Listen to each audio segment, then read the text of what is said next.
welcome. Coming to you from the squatchy wilderness, I'm Josh. And I'm John, and I've got a 6-pack of cold ones and a shaky camera. Ooh, hey, did you hear that? Anyway, this is the Geek ETC podcast, where we dive into all things you can geek out about. Welcome back. So, I was laying in bed the other night, trying to go to sleep, which has my whole life been a problem for me. Like, I've always, like, to the point where I've kind of questioned sometimes, like, did I just not ever get taught how to go to sleep? Like, was that like a lesson that I missed in life or something? Because my wife, like, she lays down, and consistently within 5 minutes, she's out. Sometimes like 3 minutes. She'll even say, like, you've got 3 sentences in a discussion, and then you're gone. Have you ever had trouble going to sleep or sleep, like, as a constant? I mean, everybody's had those nights, you know, but... Well, sure. I mean, I'm a large fella. Sometimes I don't have trouble going to sleep. I have trouble staying, like, I don't know that I sleep well. First of all, I've probably got sleep apnea. I'm probably like almost die every single night. 3 or 4 times a night. Yeah. My shoulders. So my wife will hit me if I don't lay on. If I lay on my back, my wife will hit me. If I lay on my stomach, my wife will hit me. If I lay on my right shoulder, I'm typically okay because it's facing away from her. But I have like an old shoulder injury. I have a separated shoulder on that side. And so can you just switch sides of the beds then, so you can sleep on your other side and still face away? No, we can't do that because then, like, well, so also my left shoulder is also jacked up. Well, so it doesn't matter with either side, or both of them hurt. But my right shoulder, no, because I've got like to face the door. I don't think she would like that if I was like, that's like, facing a different way. Yeah, that's the door. I've got to kill the bad guy or something. You know, right? I'm not allowed. I don't think I'm allowed to sleep on the opposite. It would be so weird at this point too. Right. I did sleep on that side when the bed was moved and was like in a different spot in the room. Right. I don't think I do. I think because like it's consistently like I feel like I've been a little better about it in the latest part of my life, maybe. But I mean, for so much of my life, like it would take an hour, 2 hours consistently to go to sleep. Even if I went to bed at like 9 o'clock, 10 o'clock, it'd be midnight before I eventually passed out just from exhaustion. Interesting. And I've tried the melatonin, I've tried all the recommendation things that exist out there. And I don't know. I think like it's often that once I lay down and things get quiet and still, that's when my brain ramps up and just goes crazy. Do you not use a white noise machine or anything? We have a fan that goes that's kind of white noise. No. But so when my son, a little background on me, my son has a congenital heart defect, and we had a lot of trouble when he was a baby with oxygen deprivation and other things. So he used to sleep in our room in a crib. Yeah, and with the oxygen machine running, and the oxygen machine's pretty loud. The oxygen concentrator's got some noise to it, and I became so accustomed to that that when my son eventually got off of it, thank God, the only negative thing that my son wasn't on oxygen anymore was that I lost that noise in my head. So instead, my wife got me a white noise machine. Interesting. And the white noise machine has a fan that sounds very similar to that. It's just like this, this humming sort of thing, but louder than that. And I think normally, like when I turn that on, it makes me more tired. Right, like it kind of helps lull me to sleep. It's part of that thing. Like I think if you're laying there, I can't even imagine laying and falling asleep in like a just silence. Oh, gross. I mean, and I've scoured the internet too for like, sleep sounds and all this stuff. And there's like infinite amount of videos of like binaural beats and things of like, it's a hour-long video of like a 6 megahertz resonance sound, and it's usually just like a tone that is supposed to like calm your brain down and all that stuff. And like I said, I've tried all those kinds of things, guided meditation stuff, and more times than not, I get into what I'm listening to, and it keeps me up longer. Yeah, I think the white noise machine, because like I said, it has become this thing when I hear that noise, I'm like, oh, that's bedtime. And my brain's like, that's it. And so it helps me to fall asleep faster, I think. Right. But sometimes, I'm like the typical dad now. Sometimes I come home and just fall asleep on the couch after work as well. Right. I fall asleep on the couch after dinner. And that's normally when I'm sleeping the best. I'm like, ow, I feel great. Yeah. And I get hit. And she's like, go to bed. And then you got to get up and like, and then I can go back to sleep. Yeah. And then you're awake. Then I'm awake. Yeah.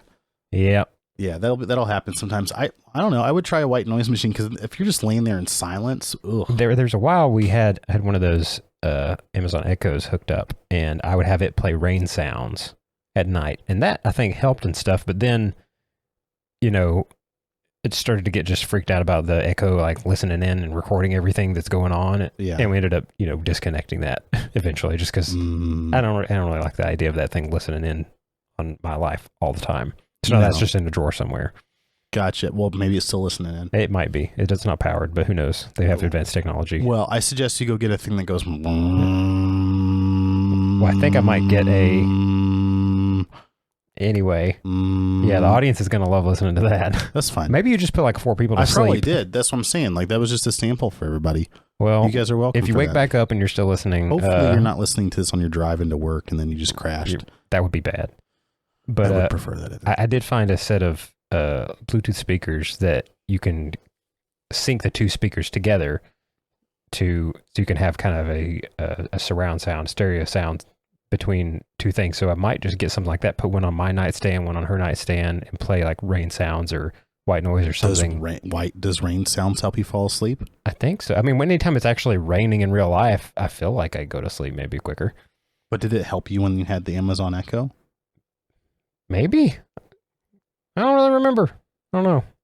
Well, if it didn't, I think then don't do it. If not, I suggest you find the thing that goes. I almost did it again. Yeah, don't do it again. I honestly think that most of it is directly correlated with just how much stress is in my life. And I think in periods of low stress, I may go to sleep better, quicker. Go to streets. I can't sleep. I go to the streets. I go to the streets. I'm on the streets, son. Yeah. I'm out there. I walk around. With my walking money. Thinking about things. My walking shoes and stuff. I'm out there. And then I come back and I go to bed. Yeah. I mean, well, so like obviously little things that can help. I mean, I've seen things before, like taking a shower before bed. On the note, actually, I think in one of the things that I might try, that I kind of discovered, I was listening to a Rogan podcast the other day that he had, I forget what his guest name was, a doctor of some kind, but they were discussing. Sounds like a James Bond name. Doctor some kind. Doctor some kind. And they were talking about like thermodynamic therapy type of stuff and the studies behind how your body's thermal regulation and that kind of stuff can, affect a lot of things about your life. Andrew Huberman, I believe is who it was. I think I listened to that one. Yeah. And they were talking about that in order for your body to go to sleep, it has to drop like 3 degrees. Mm-hmm. And so that was one of those things I never thought about, is that the trick to me going to sleep, like maybe I'm just always that my body just like runs hot. I mean, I do get hot really easy. I have my whole life, and I always enjoy being cold because I feel like I'm always hot typically. Yeah. As I sit here with the blanket on. Yeah. I'm prepping for bed is what I'm doing. But it might be that trick. And what they said, because what Joe was saying was that, anytime his best sleep is when he gets in the sauna and he gets out of the sauna and goes to bed. Because you've raised your body temperature up so much that when you get out, your body actually cools. Yeah, your body. The only thing your body's doing is cooling itself down rapidly, Mm-hmm. and so that drop in temperature, you go to sleep really quickly. So I might have to start doing some. Well, you also don't put your feet outside the covers or anything, do you? No, I can't stand that. Well, that's also. I mean, I'm being serious. It's supposed to help out. It probably would, but I mean this with all love in the world because I love you. You're my best friend. But sometimes, like I think most people are like this.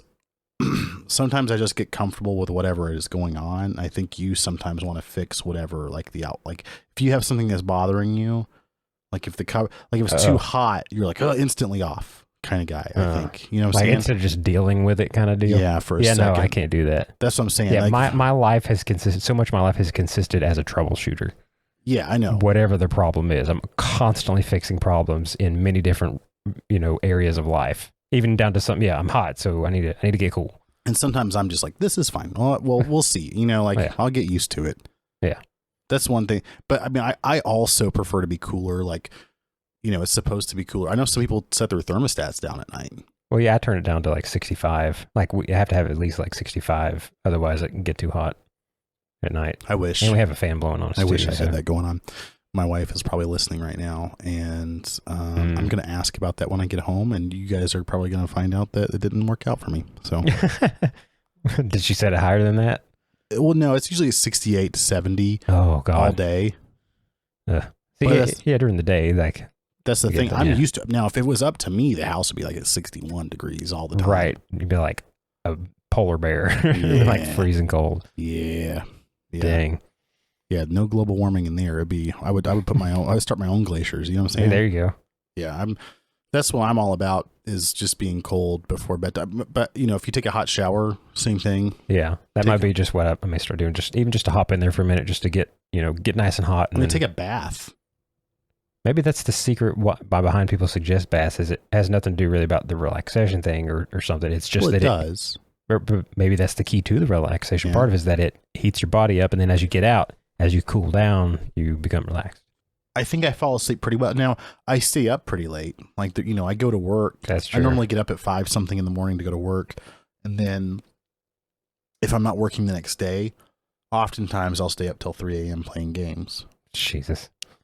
2 or 3 a.m. Can't do that either. I usually get in bed at least. You sleep a lot more than, before you were. I'm not saying right now, like now that you're a married adult, but like back in the day. I have a much more regular sleep schedule now. But yeah, back in the day, I would sleep for like 12 hours. You would sleep a long time. Yeah, it was awesome. Well, I hated it because sometimes I want to hang out and then you'd be asleep. And you're like, you awake yet? I wonder how many times, like. Gotta go to Blockbuster. I'd wake up and my phone would be ringing, it'd be you. We had like talked about hanging out and you're like, hey, were you sleeping? And I was like, maybe. Remember when you came over to my house there was that tornado warning, and you came over to the house with my dog? You came over to my house with the dogs, and we played. Oh, yeah, I brought my dogs over there. I had 3 dachshunds on PlayStation 2. Remember that? Risk on PlayStation 2. We were sitting on that couch in your basement. Well, there was a tornado outside. Yeah, and there's not typically tornadoes in the area we live. And to be fair, there wasn't really, and it wasn't there. But I think there like a small little thing had touched down somewhere, like on one of the other roads near downtown or whatever. But outside of that, I'm a plains person, So yeah, you come from Kansas, so you've seen Kansas. Like the green sky, the classic man with a shotgun and an American flag outside with like the wind blowing and a tornado just barely, coming towards him. That's like there's that one video of that guy out there. You've seen wall clouds in the distance. And you're like, oh yeah, look at that. I've seen tornadoes. Yeah. I was in, matter of fact, tornado story. This started as a sleep thing, and now it's turning into a tornado story. John's Tornado Hour. And I was in Boy Scouts for like a very short period of time, and we went to Fort Hays State University in Kansas. Ooh. And it was spring break or something like that, and for like my school district. And we went there, and we went to Fort Hays State University for like maybe a spring break. It was something because schools were still like, in my school district, school was out, but I think there it wasn't necessarily because anyways, so we were at the university and we had like made our tents and all this other stuff. And we had the option of going, like I'm dating myself a little bit here. We had the option of going to go swim, or we could go to the university's like on-site like movie thing and watch Galaxy Quest. Oh, wow. And I chose to go swimming with my buddy. And like we were kind of lifeguards for like we had done our like stupid little take our pants off and blow them up into, turn them into inflatable devices. Oh, right. We were like able to be responsible, I think, for like people in a pool in the Boy Scouts, but I don't know. Honest to God, I don't know. I don't think I ever got like more than one promotion in it. Right. But we went inside. They're like, no, you can't do it without an adult. I'm like, wah. And when I go outside with my buddy, I look and I just see this stream of green and orange and red, and it's rushing towards me. And it was hundreds of little Boy Scouts in their ponchos. Oh, right? They're all running towards us. And we all had to get inside the building, and we were in the hallways because there was a tornado warning. And we had seen it on the way in. We saw this nasty, nasty wall cloud in the distance. Oh. And the skies were green. It looked gross. It was like a nasty, I can't use that word enough. It was a yucky mist in the sky. And so we were inside, like, doing like the typical tornado drill thing. We were in a hallway, and I remember I could see outside though. And I watched this thing dipping in these, it was these kind of half-fledged, like half-formed tornadoes. Just like the little wispies kind of coming down. It was like somebody sticking their hands through like the cloud, and it was like putting a bugle on their finger, and, it was like witch fingers. They would come. It would like start to coalesce into like a tornado, and then just dissipate. And it happened like several times, and then the system moved on, and there was a town called Hoisington, and it was their prom night. Oh, no. And an EF4 tornado walloped them, destroyed the town. Oh, my God. So that was almost us. I watched it happen. But, we had a couple, in my town that I saw as well. But that was why. That's one of the things, and this is John's Tornado Hour. When, in the Superman that had, what's his face in it? Like the newer one? Or the newer one with Henry Cavill. Oh, yeah. With Henry Cavill, with the first one that they had. I liked the movie. It was fine. I thought the General Zod thing was interesting. I didn't see it all the way through. I got like maybe an hour into it, and I think I lost interest and cut it off. Well, it was interesting to me, but what got me was when the guy, his dad, what's his face, was from Kansas, and then there's like a tornado. And first of all, there's traffic on the interstate. Okay, unless you're outside Wichita, right, which is you're not going to, or Kansas City. You're not. There's like all of a sudden this, like, everybody knows what to do in a tornado. Like everybody's practically a meteorologist if you're from Kansas, right? And so you see this, and we uphold our meteorologists as almost like demigods. We're like, oh, this guy is like the dude, like we like them. And he sees the tornado come, and he runs to save the dog in the truck, and then just does this like, bye, see ya. Yeah. And that was the first time I was like, that was the dumbest thing I've ever seen in my life. Just get the dog and run back. Yeah. Like, he could have. He ran to the dog. He couldn't have run back. You could run back. It wasn't that far away either. No. It wasn't. From like the underpass that they were in or something. They were like hiding under an underpass, I think. Exactly. He could have got the dog and run back, and as he's running back, literally a board could have just like hit him in the back of the head and killed him. Or also, like, if it's your life for a dog, I love dogs. I love dogs too. But that's another thing. I feel like most Kansas are more pragmatic about that kind of thing, because they would have been like, so why wouldn't he just grab the dog instead of this really silly like, I'll see ya, Clark, and carried away into the unknown. They definitely set that movie up for failure for me. They really, really did. But it was, I wouldn't. I thought the General Zod stuff was interesting. Like, it was interesting. Like, I don't think I made it far enough into it to get into a lot of that. But there was a guy named Zod, and he was a general. And I've they heard didn't that. like each other very much. And then he kills him by breaking his neck or something like that. And he feels really bad about it. Spoilers, jeez. Spoiler alert.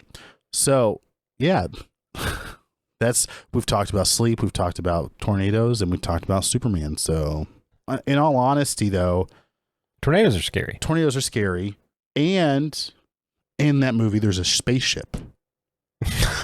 And General Zod has a spaceship. General Zod probably has an army and a crew with him. He has a crew, and if we are to defeat General Zod, the Geek ETC podcast has to build its crew.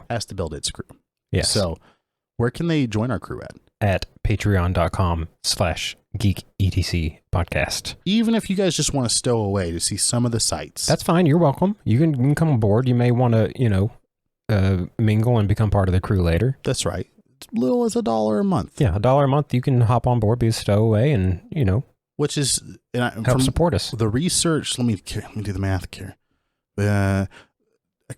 Somebody from Krypton experiences time in the same fashion as us, so it would also be $12 a year on Krypton, just like it would be $12 a year here. So that's how that works out. That is how it works out. $1 a month.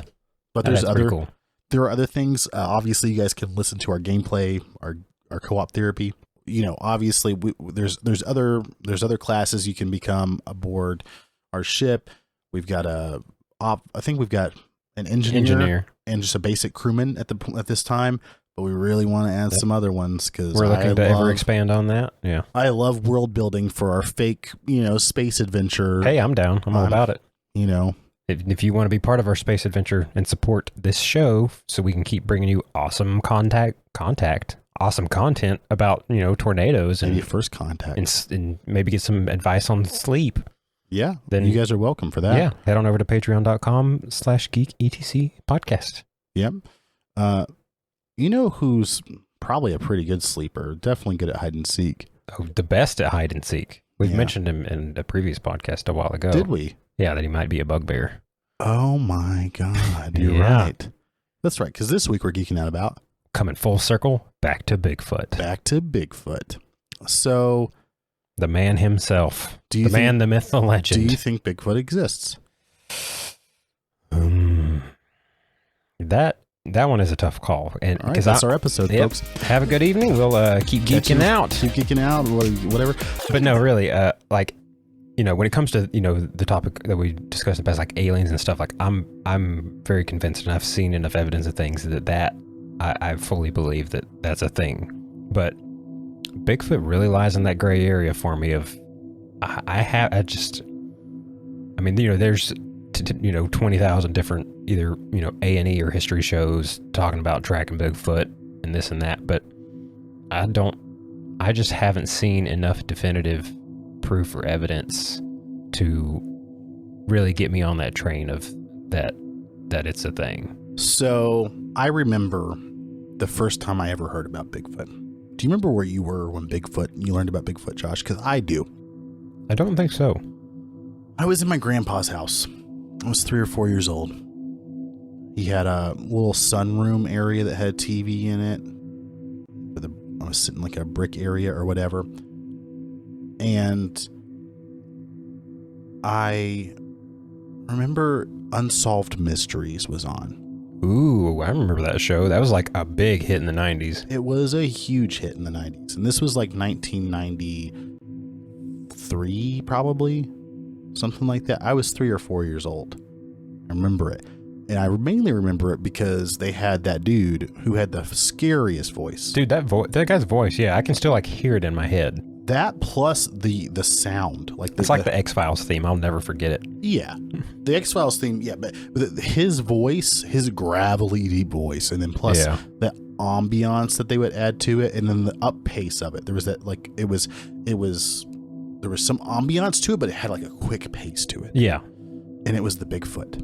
And ever since then, I would say until I was like an adult, right? All the way through high school, I was almost scared of Bigfoot. Yeah. The thought of being... I've had nightmares before that, like, I was outside of my parents' house, and it was like late at night, and I was standing out in the driveway. You know how we had that big hill behind our house? People keep hearing about this big hill behind your house. I've mentioned it before. We talked about it in having the superpowers episode, how you wish you could fly down it. And I told you I wish I could fly up it. Josh had a pretty significant hill behind his house. It was awesome for sledding. I may have mentioned it in that same episode, but and we had that giant, I don't know if it's an oak tree or something, that really big tree. And yeah, I had a dream that I was just standing out there one night, and I turned and looked near that tree, and for some reason there was like a street light there, which there wasn't in reality. But underneath that street light, just got chilled. I was thinking about there was a Bigfoot there. Ooh. And it was like late at night, and I saw him there, and I was like, outside, and I like had to like run back inside, and it like scared me enough in the dream that it woke me up. Ooh. I like woke up in a fright and in a panic kind of thing. And that was, at the time, that was one of like the scariest dreams. Even though as short as it was one of the scariest dreams I'd had. Well, I think that's the reason why it probably like resonates so much with some of us, is because it is kind of, if you're in the woods, and imagine if we knew that there were Bigfoot, right? We knew Bigfoot were around. Like we knew like they were there, and you saw one in the woods, something standing 7 feet tall. And right, huge. Looking back at you, humanoid. Yeah.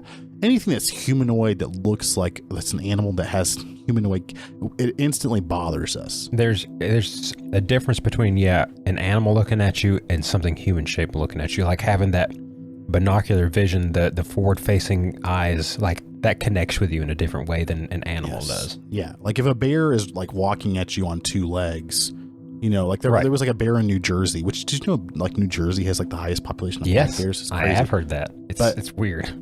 There was like a bear in New Jersey that's front paws were injured. And so it would like walk around on its back feet all the time. And it was scaring residents to death like all the time.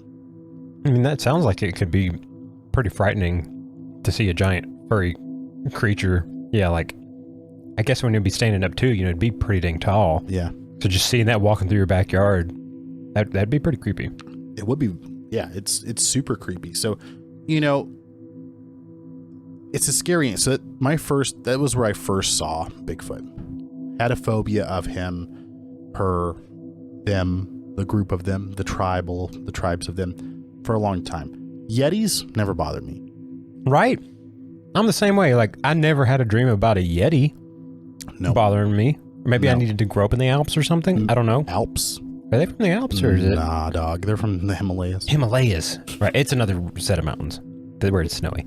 I don't remember. If you were a little Nepalese boy, you might dream of the Yeti, or you might see one. Maybe. So that's an interesting point, though. Yeah, I never how one frightened me, but the other didn't. Huh. That is weird, isn't it? The Yetis aren't very frightening to me. No, it's like I guess you kind of can relate that to just the abominable snowman. Mm-hmm. As a distant cousin. But Bigfoot. Big feet? Is that big plural for Bigfoot? Big feets? I think it's called a murder. Could be. But like they're the ones that, live out in the woods, where we're from here. Which is one of those things that like there's always been like old wives' tales or some type of story where there's like, don't go out. And like there's always like some type of story where it's like, don't go out in the woods at night. You don't go, like there's bad things in the woods. Right. And stuff's out there to get you. Exactly. Maybe that's just to keep kids from getting lost. Maybe it is. So that's one of the things, like where does it come from? Where like Bigfoot? Most things like that originate from somewhere. They do. So Native American tribes in the United States, and I'm sure some First Nations in Canada and Native American tribes in Mexico all have like legends and lore regarding these things. Now, that's the same as saying, and realistically, right, that's the same as saying, well, the ancient Greeks had lore that there was a kraken, right? The Norse had their world serpents and all this kind of stuff. Yeah, so mythology is mythology. Sometimes it's based in fact. The problem is a lot of the Native American history that we have regarding it are about them recently in the late 1800s and early 1900s. I remember there was a instance where some miners got, so miners, not children. They could have been children's whatever, but child laborers or whatever. The Minecraft, the children yearn for the mines, right? Yeah. So there was an instance where these miners were out and they were like at this like camp or whatever, right? Or like they had like a building and it was like their mining. Yeah. And they wound up killing, to them, they killed like this giant ape, right? They said they killed this giant ape. This sounds familiar now. And then this tribe of giant apes attacked them. And so they killed a bunch, like they've gotten this, like they were shooting at them and these things were throwing rocks and trying to break through the doors and they killed more of them. And that whole area became known as Ape Canyon. Oh. Right? I used to ask people I worked with, especially new people, just to have fun. Right. I would say, do you believe in the vast unexplored wilderness of North America that it's possible that a tribe or singular human-ape hybrid exists and has been taken, videos have been captured of it, but it still remains elusive to this time? I don't know. I will say this, though. There is footage of a Bigfoot. Yes. There is footage of a Bigfoot that was filmed in I think it's the 1970s. So I'll pull it up here. The Patterson-Gimlin film, right? The famous head turn while the Yeti is, just Google Patterson-Gimlin. Perfect. 1967. So this was taken in Northern California. Okay. Yes.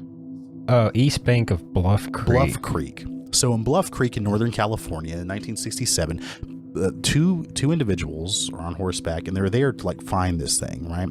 And one of the two, Patterson or Gimlin, I can't remember which one. We could look at it here, but we don't want to leave you on the line this whole time when we're doing that. Films this thing. It looks back at them. It's walking. It has the weird gait, and it's pretty shaky footage. And then it goes up into the trees and out of sight. Yeah. Right. And apparently, whichever one was filming it was running towards it as well, trying to get like the best shot of it that they could. When you look at the still shots from the Patterson Gimlin film, okay, some unique things, right? So, first off, it's a female. Which that was apparently something that wasn't kind of discovered till later. That it's a female. It apparently has breasts on it. Right. The arms are long. It's got obviously like the ape-like face-ish, but it also kind of like makes you wonder like if like another hominid species would look like this, like a Neanderthal or like a right, some type of like ancient hominid would look like that. And when I see it, and I remember this is the still shot that I saw when I was watching Unsolved Mysteries, and it instantly resonated with me, instantly terrified me, especially with that guy's voice. And I was always like, well, I wonder if it's out there. Right. The Patterson Gimlin film has never been debunked. Right? Nobody's ever debunked it, but it has sparked an absolute ton of scientific like investigation, forensic analysis, among other things. I found an essay. So this is an essay from the Idaho State University or Indiana State University, one of the others. It's an essay talking about that. It goes deep into props and prop stuff, like props that existed then, props for movies that existed, where there's millions of dollars being, done, like, spent on them. And then it shows like all the pictures of them. Yeah. Right. It shows, it shows Andre the Giant costume. It shows the Andre the Giant costume for the 2-part episode, Secret of Bigfoot of the $6 Million Man. Right. So you see that one, you see Chewbacca. It shows, The Day the Earth Stood Still. So it's a comparison of all the different. It's a comparison and it's an analysis of actual of what like movie quality costumes look like. Movie quality costumes, and it goes into. I mean, this is a university essay, right? So this is a university essay talking about it, and it's pretty like compelling to look at. I found another one at some point. It was from like another university, and it was like a 20-page. It was a similarly length article that was also talking about the Patterson Gimlin film. Right. And it was talking also about props and prosthetics and all that kind of stuff. And what I take away when I read this, it doesn't make sense how somebody would get there, bring all this stuff, and then somehow produce a prop that's better than anything that's been done for movies or anything else at that time. I'm looping some of the footage here. There's actually a post on Reddit like 11 days ago of someone cropped, trimmed, and stabilized a clip of that footage so that you can get a really good kind of look at it. Probably one of the best looks I've actually seen of that clip. And yeah, and I've seen analysis. Where they look at the way that the foot moves, where how it moves backwards and like up, like the way that she walks, like as she's moving. First off, like very prominent breasts. Yeah. I've seen some stabilized footage of this thing, and there's like a actual not a tumor, but a damaged muscle in the quadricep. Right. That seems to rotate as it moves. Right. That seems like like it seems like you can actually see the muscle in that stabilized version of it. They had it where it looks like it can actually move under that. The way she walks as she's moving, there's like the way her foot comes up directly behind her. Yeah. So I don't know. I've seen lots of other footage or whatever. This area seems like somewhere that's always had like has been a hotbed for sightings and that kind of thing, like the redwoods, and there's for sure, definitely in the northwest part of the Canada, Montana, like that area up in there, the Oregon area for sure. it's one of those things where they have definitely a lot of sightings up there. I think Ape Canyon was somewhere over there. I remember reading a story one time, and this is just complete conjecture, and I think it was like obviously just somebody making things up, and they're like, I was in the military when Mount St. Helens erupted, and like they were there, and a lot of them were killed, and the army moved some of them or whatever. I don't know that I don't think that's it. But when I watched the Patterson-Gimlin film, there is something to it that makes it, like, when you watch it, it seems more realistic, right? Right. Like I said, like I haven't seen really any kind of convincing stuff, but that one has kind of stood the test of time. And I think because it is as old as it is, and so like out of anything that I have seen or whatever, that to me is probably the most convincing, which is probably why it's as famous as it is. It is.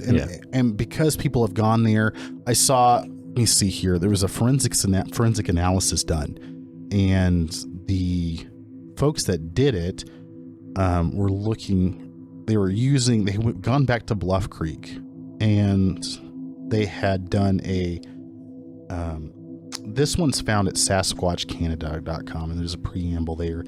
And considering math, they're like looking at the distance, they've judged everything, and they came out that Patty, as she's known as, she was about 7 foot 3.5 inches. Dang. According to what they said. So that's consistent with the height that you always hear about. That's pretty big. Yeah, that's a big thing. People say, well, if it's that big, why don't people see it? We live in North Carolina. There's some huge bears. Yeah. Giant bears. And you don't know they're there unless they're tripping over your trash can. Like, right. They're quiet. Which just happened a lot around here, but other than that, yeah. Oh, yeah. They're black. You know, like our black bears are black bears. And so they're like, well, they don't naturally camouflage. They don't, but they do. Yeah. like obviously you see a black bear, but when they slink off a little bit, they're gone. Like indiscernible from anything else around there.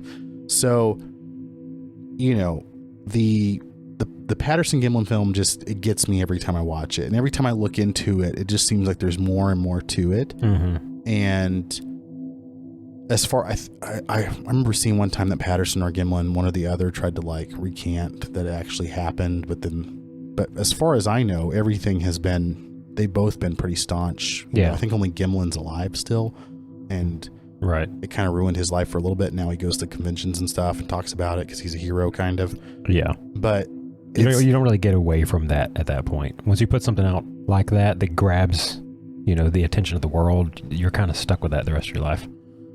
It's just the most compelling video evidence I've ever seen. Yeah. That I look at it in the 60s. Was it 67? Right. Yeah. In the 60s, I can't imagine them saying, let's make an ape thing with boobs. Right. Does that make sense to you? Like, because like every other thing of Bigfoot has been a male. Right. And that actually reminds me, do you remember in high school, I think it was when we were in high school, that there was, I remember seeing it on like the TV somewhere, that there was these couple guys that claimed that they had captured a Bigfoot, and they had it in it. They like killed one and had it in a cage. Yeah. And they were like former police. They were like police officers too. And they got fired for it. Yeah, it was like all on the news and all this stuff. And for like a day or maybe at least a day or two, like there was a word going around. They're like, did they really? It was pretty convincing. They're like, did they actually get one of these things? Well, I remember it because obviously I was like, oh, Bigfoot. Wow. Yeah. And I was actually, after we were in high school, I was coming back from you remember your relative I dated? Yeah. When we had broken up, and I was crying and driving back from the town where she went to college, and I stopped at a Wendy's, and it was on TV. So I remember where that was as well. Oh, yeah. And I remember thinking like, oh, because they had it in a freezer. Yeah. And these two nerds, they're both like, remember that about sitting behind a truck and they opened up this freezer or something, you could see furriness in the thing. They were like some Bumpkinville police officers. Yeah. And they got fired or giglioed or something like that. Yeah, of course, a couple more days after it came out, oh, nope, it was just a hoax. But, I can't understand somebody wanting to hoax. I can't imagine, like, me and you, I can't imagine at what point, like, if you ran a simulation of us, like, at what point we'd be like, hey, Josh, you want to go, like, pretend there's, like, an alien? Whenever we were that desperate for attention. that's all that we wanted in life was just attention, and in hopes that we'd get paid to do some media thing or something. Yeah, like now I know like prank culture, especially now, like all the like in your face pranks and that kind of thing. I can understand why they would do it. I would never do it, but I can understand why. Well, there's like those TV shows, those prank things where they have, they put unassuming people in like a trailer, like an RV thing out in the woods, thinking they're there for some other show, and there's all these hidden cameras, and then someone in a Bigfoot suit comes, starts banging on the side of it, just scaring them to death. And you know what? Every single time they're scared, they're never like, that's not Bigfoot, that's a man in an ape suit. Right. Every single time they're terrified because they're scared to death. There's something primal about it, man. I think it's more interesting to me that they are, and like I heard somebody say one time, and that like this certain Native American tribe, I don't know which one, but they didn't see them as like they didn't see it as like an individual Bigfoot. That there was actually a tribe of like these. They were human like, and they were they were dangerous, and that they would, if they knew all the men were on a hunting party or war party, they would come and they would raid and take their food, and like there's one story, like about them, I think it was like giants or something like that, and like this one Native American tribe like trapped them in a cave and burned them out. It's like, I wonder if that was them. I wonder if it was Bigfoots. It's them giants, like if you saw them as human and you heard them with like language or something like that, you would probably call them like a giant, if they're all 7 foot tall. Right. And if, in generally, a lot of society, if you look at the height of the populace of the world, like a long time ago, people were generally smaller. Yeah. And stuff. And so, if the average height was like 5 foot or something. Yeah, the height of like the average Roman, like the Roman legionary height, I believe was like 5'5" was like the average height of a Roman legionary, and they conquered the world. Like the majority of the world. If you have somebody like that, then you come encounter with something that's 7'3", that's gonna seem that's large, real big. That's large. Yeah, and at the time, you probably could call them a giant or something. So if you saw them communicating with their own language or using rudimentary tools, and they were stealing your stuff and killing your women, when you came back, you'd probably like, oh, well, we don't like them. And from what I understand, that's the way some Native Americans tribes saw the Bigfoot, was as they were a tribe. Yeah. Or like, I don't know. I don't know that Bigfoot exists. I don't know. But I can tell you this much. It's more plausible to me that there would be a tribe of like people of these hominids that don't want to be found, who are. I've heard a lot of stories. Yeah, like you said, referring to them as oftentimes it was multiples. That there was even things that looked like children and things that looked like adults, and there were multiples at the same time out in the woods that they would come across. Yeah, like the idea of just coming across a single one, I feel like I've heard more of that there was multiple as opposed to just a single one. I mean, if they're cavern dwelling creatures or cavern dwelling hominids who live in a cavern or cave somewhere, and that's where they make their home, and then they come out, right? They come out, they do their stuff nocturnally or whatever. We're really not going to encounter them that much. If they know not to cross an interstate.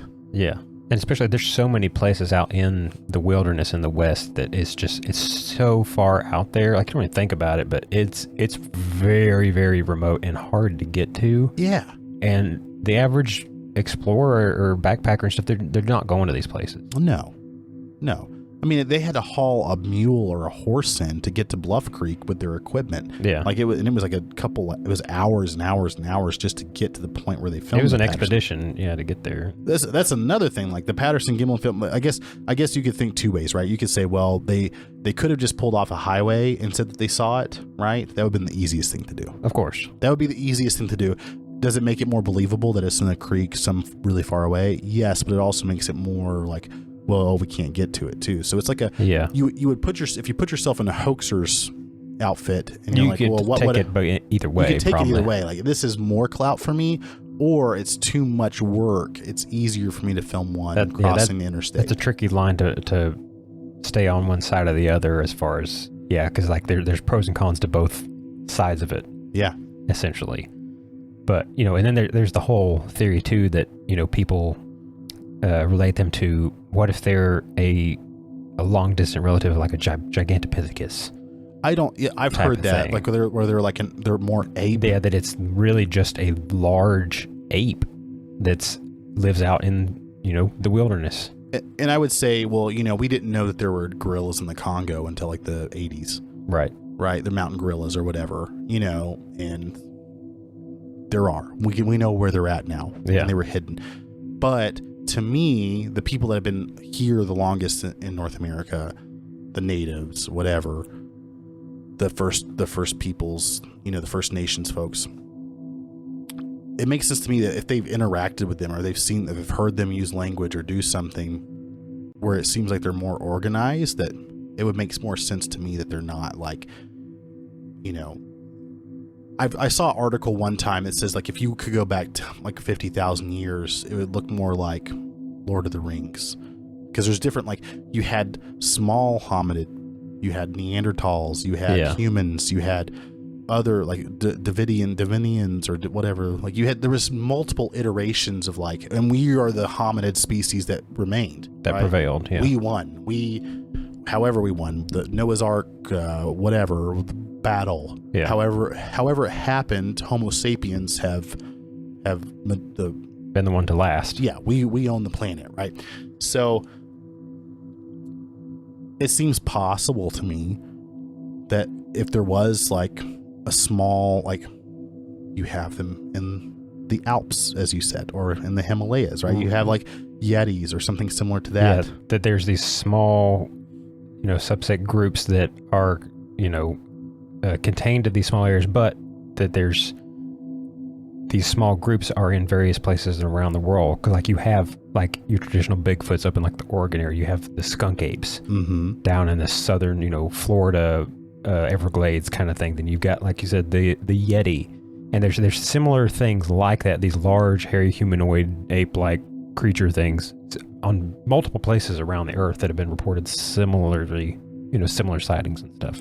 Well, people say, well, why don't we find skulls? Why don't we find, like, you don't see bears? Like, people how, make that. I mean, how many human skulls do we just find laying around without, you know, digging something up? Yeah. Like if they're sentient or like smart enough, then maybe they bury their dead the same way we do. Well, or if they're cavern dwelling, like if they have places that they go to, if they have like a cave network that's like so far removed, and they, you know, they live a very basic life and maybe are nocturnal, then it would make sense that we wouldn't see them, or if they're dead, they would die, you know, in their den or wherever that they would go. I've seen, you know, I've heard stories about people like, you know, I got captured by Bigfoots and whatever. Oh yeah. I don't know any about that. I think more than likely everybody's like Hoaxville for most things, but when I watched the Patterson-Gimlin film, it is unfortunate that more credibility of all the cryptids that exist out there, and like it seems like Bigfoot is high on the list as one of the most hoaxed. Oh yeah, and it's because it's one of the most famous, but I think it lends itself to being the most famous because there's so many people, and there's been so many maybe credible sightings, and there's so many people that you know, the fact that there's so many, it's kind of like aliens, right? Where there's like so many sightings and people know, I've seen so many things about it, like that lends itself to be somewhat more credible. Well, and right? with the Bigfoot too, it's you know, you think about it, it's not that hard to hoax. No, you get a guy in a monkey suit and film a shaky cam. But now when we watch the Patterson-Gimlin film, not shaky, right? We watch it and it's not shaky.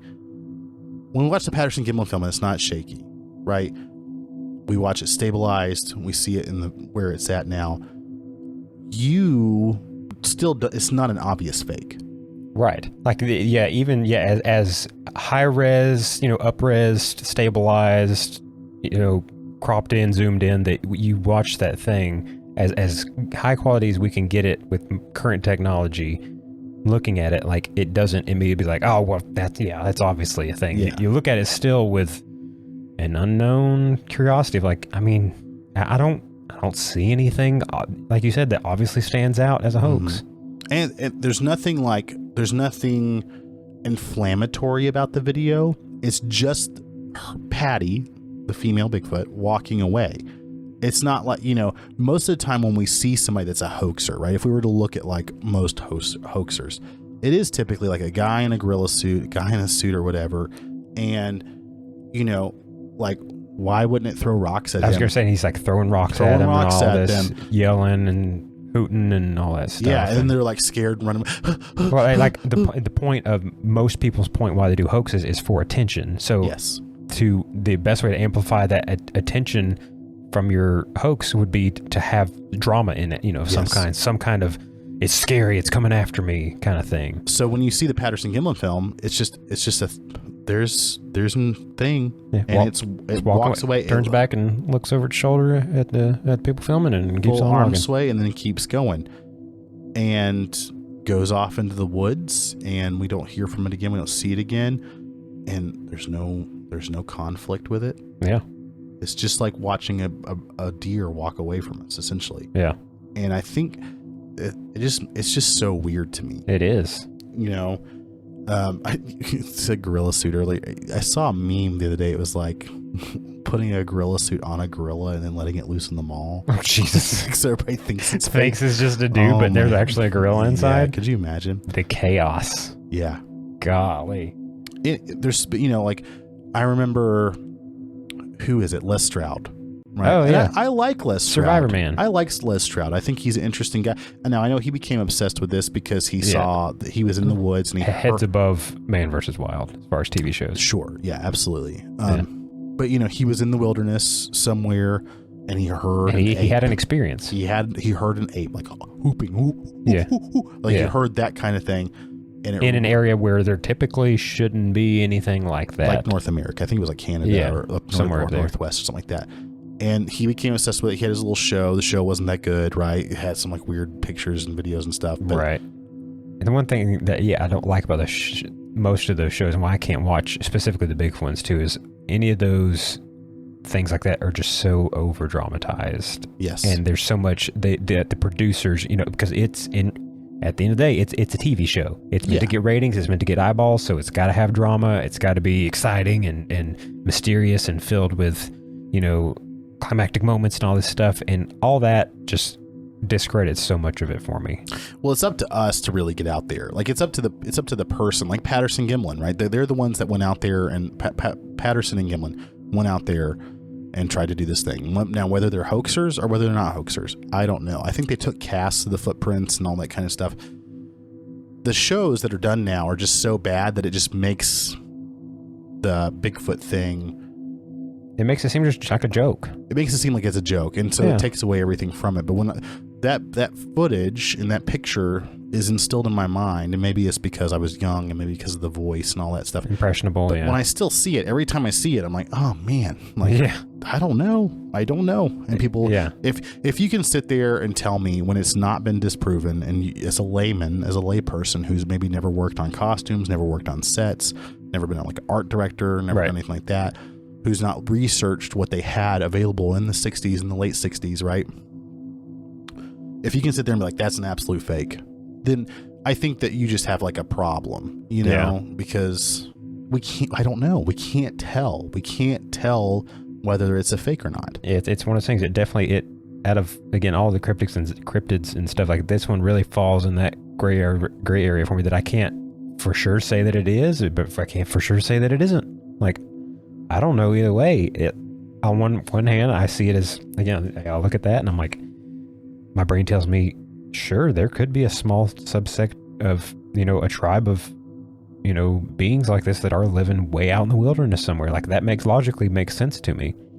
Now, to my Utah people, I don't have anything against Mormonism, but the Mormons believe it's like Cain. Oh, really? The Mormons actually believe in Bigfoot. Like, I'm not saying that every Mormon believes in Bigfoot, but they have a reason why. Like, it's like Cain cursed to walk the earth forever. Oh. That's interesting. I don't know that I've ever heard that. Yeah, it's really weird that it's in there, like in the Book of Mormon or something to that effect, like they know about it or whatever. Huh. But Cain has boobies if he's the Patterson-Gimlin maybe film. And if he's never had a haircut, and made his way to North America. True. Maybe crossed the Bering. Well, this is the Bible.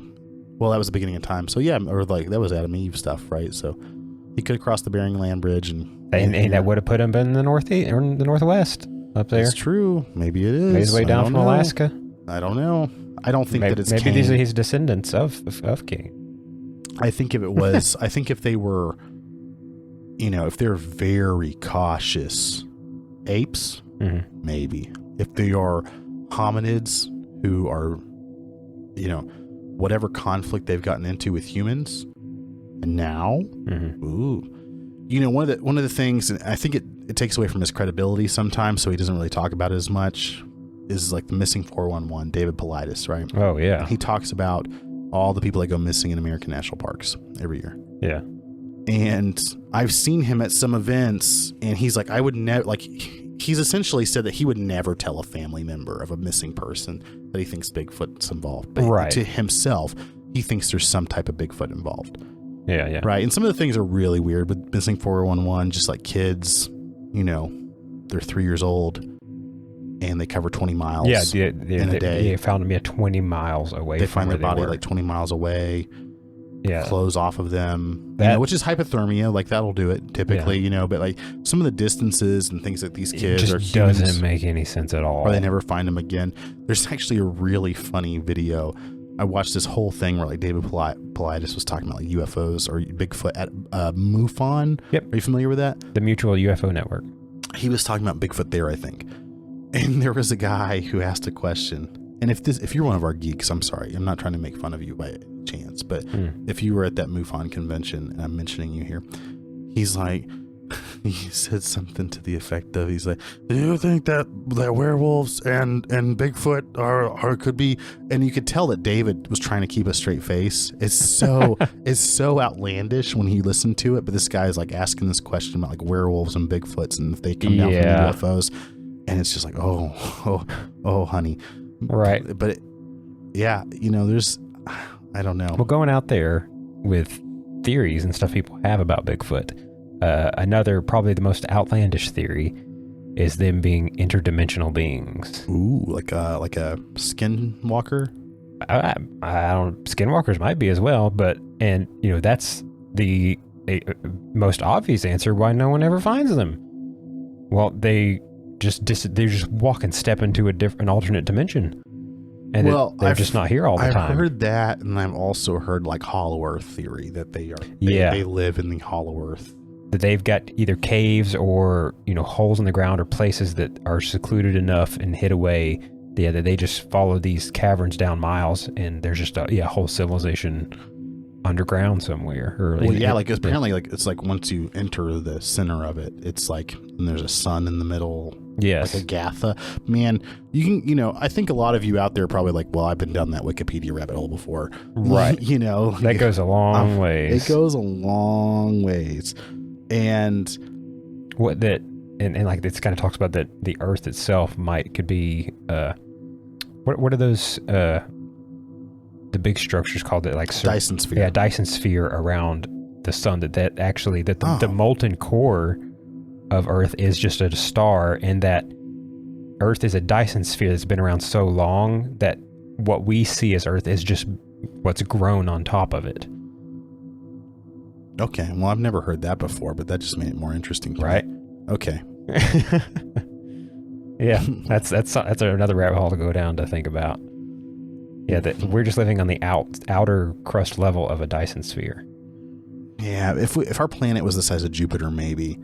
It's saying, like, I don't know the science and the physics behind that. What if it doesn't need to be that big? Who knows? Well, I've seen people make infographics where they pour 1,000,000 trillion Earths into the sun and how little we look. So maybe that's just how big the sun is.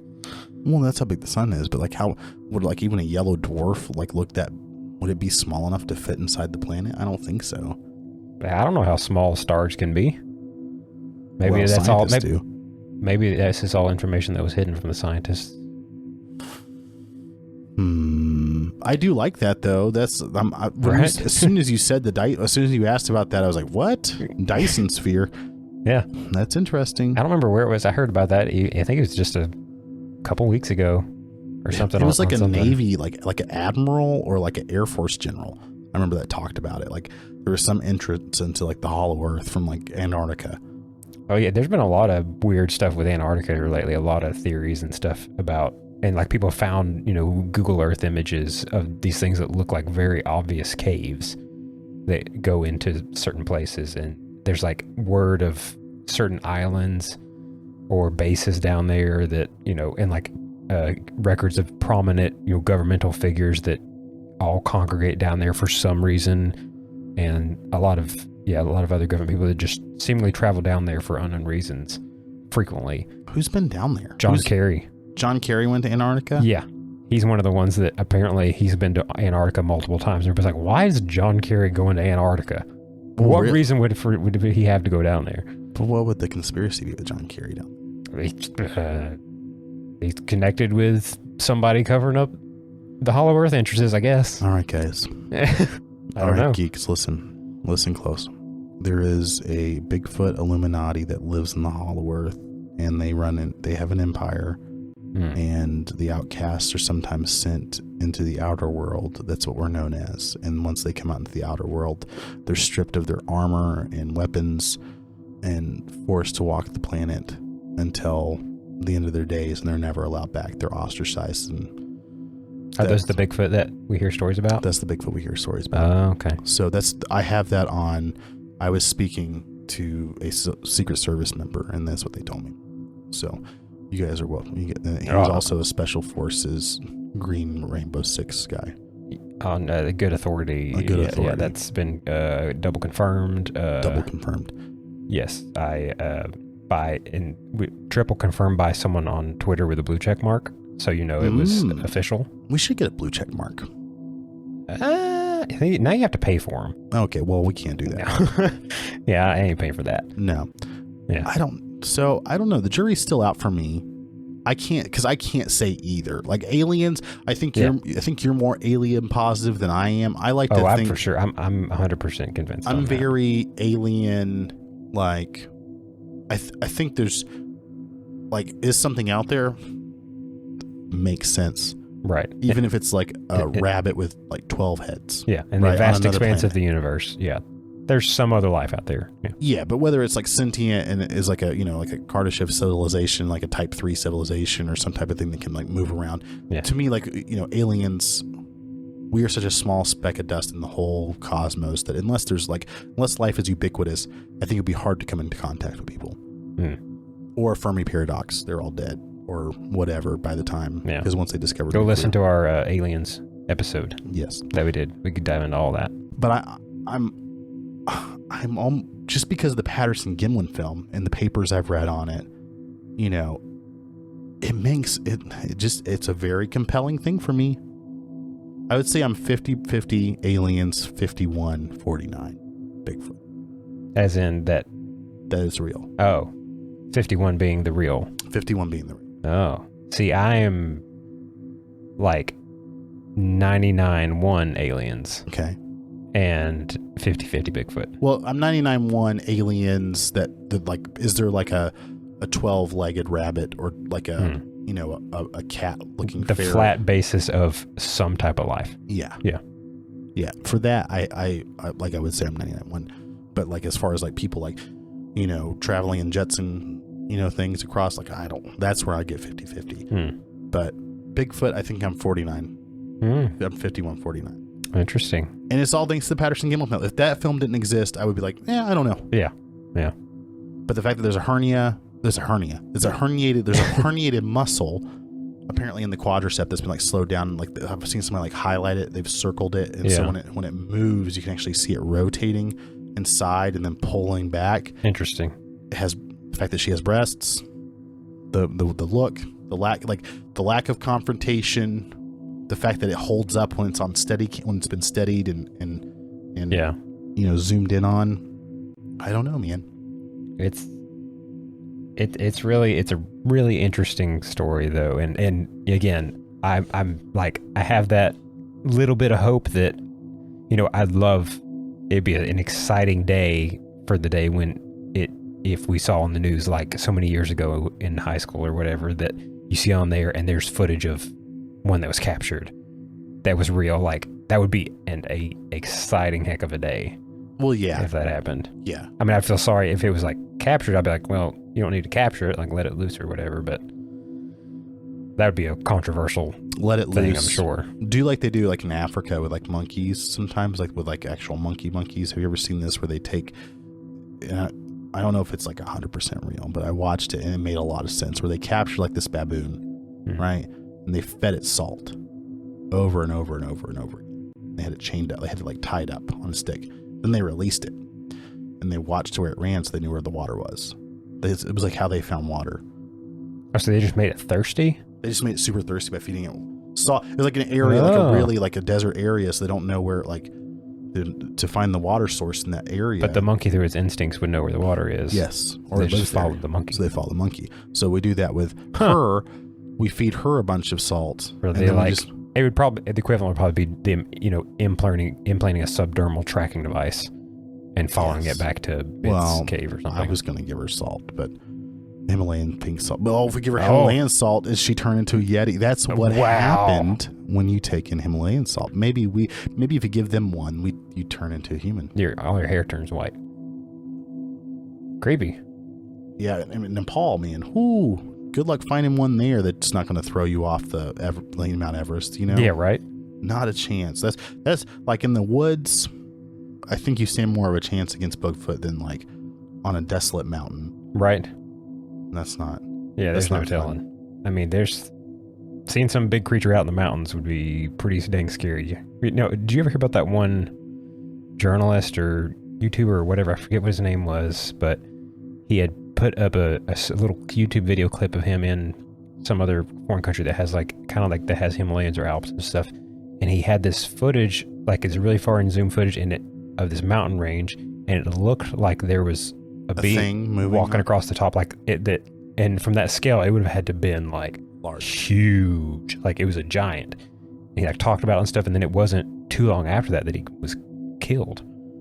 The guy who filmed it and stuff, he was talking about, and then he was either quote unquote died or was killed or something happened to him that we'll be watching that offline here in a minute because that's interesting to me. Who was it? It was like Meriwether, or it was like Lewis. It was Meriwether Lewis, and then I forgot what the Clark's first name was. It was one of the two committed suicide under questionable circumstances, even back in like the 1700s. Right.